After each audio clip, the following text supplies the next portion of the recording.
Science has collapsed.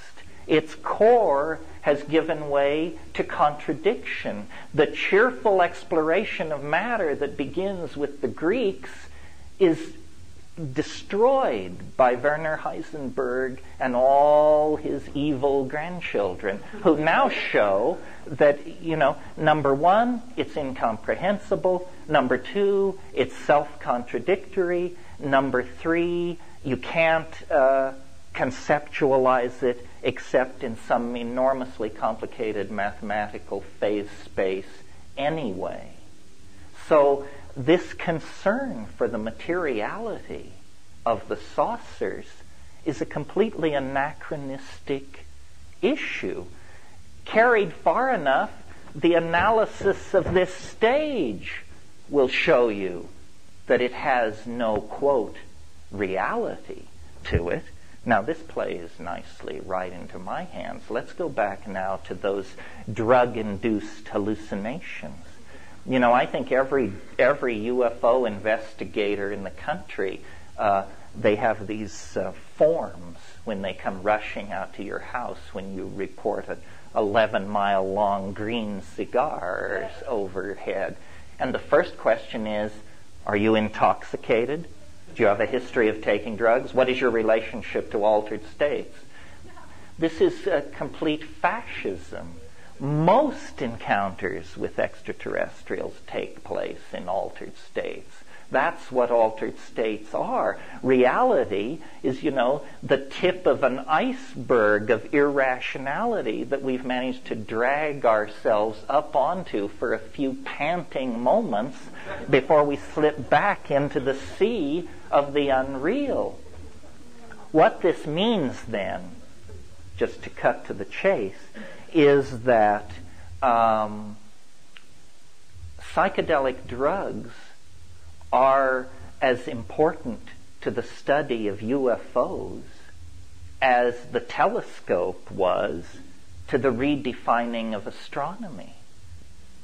You can meet the alien. You can meet the alien tomorrow night, if your connections are good enough. And you can meet the alien over and over and over again. You said this was what you wanted. Baby, it's on its way. It's being served. The anxiety that society feels about psychedelic drugs, and notice, psychedelic drugs do not cause addiction, ruin lives, or inspire people to rob banks or any of that.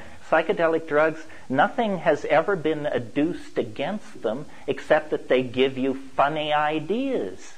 Well, I think this is a crowd familiar with being stigmatized for dealing in funny ideas. They haven't made UFOs illegal, but they certainly have made psychedelics illegal. This is because this is the portal.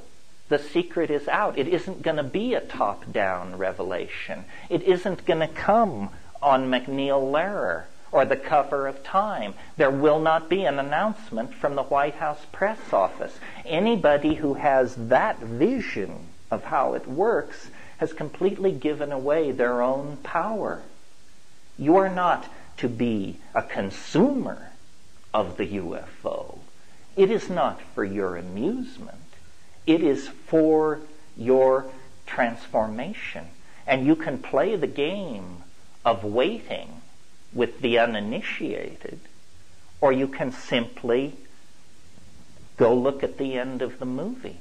Shamans have been doing this for at least probably 100,000 years. And it's a process of opening to an experience, not an ideology. It's not an ideology. It's an experience. The UFO thing began as an experience. The Rainier Lights, the rest of it. It was quickly seized upon by ideologues, the contactees of the 50s. Now there are new ideologues. The problem is everybody claims too much information. Where does it end? people who have exact information on the geography of Atlantis or the pecking orders of distant planets and this sort of thing. I mean, there are rules of evidence. There are rules of evidence.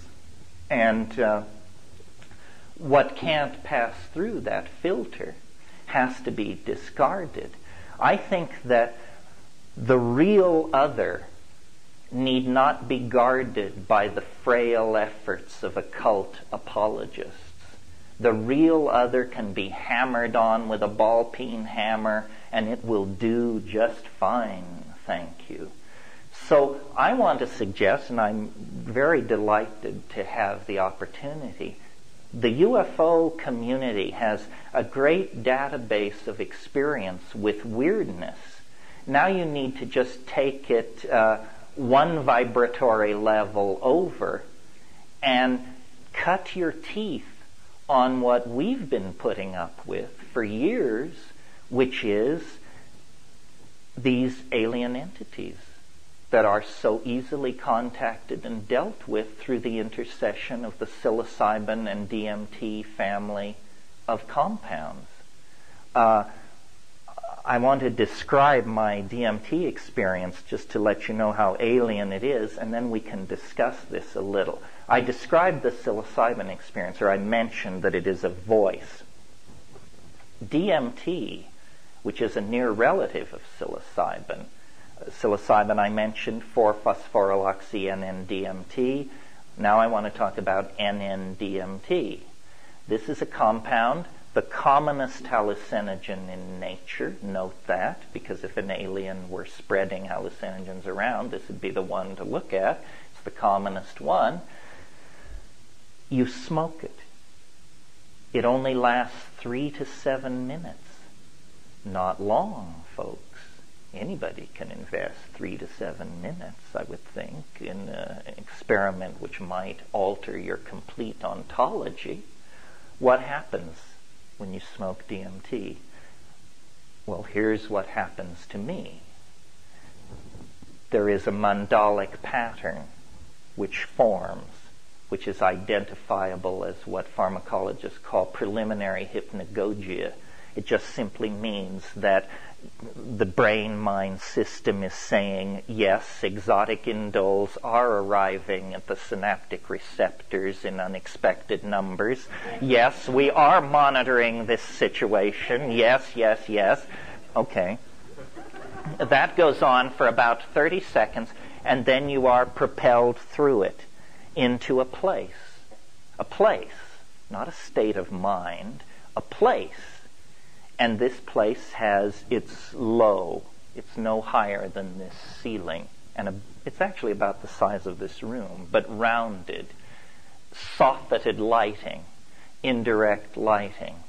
But the main action is you are instantly plunged into an environment of elf intelligence. Self-transforming machine elves, I call these things, or tykes, just for want of a better name. They are not cheerfully portrayed and suitable material for T-shirts and coffee mugs. They are self-transforming, jeweled basketball-like things. It's not clear they are made of matter. They are made of light. Their status on the phylogeny of biology is extraordinarily murky. And they come pounding forward like badly trained dogs, cheering. They say, "Here you are!" You may all recall, some of you may recall that old Pink Floyd song, "The Gnomes Have Learned a New Way to Say Hooray." So there you are. Now, 20 seconds before, you were in an apartment somewhere with your scuzzy friends doing drugs. Now that's gone. And you are in this place being confronted by these entities. And one of the things they do that's quite disconcerting is they come jumping up or dribbling up to you, and then they will sort of vibrate in place. Then they jump into your chest. Then they jump back out. But the main thing is they are doing something.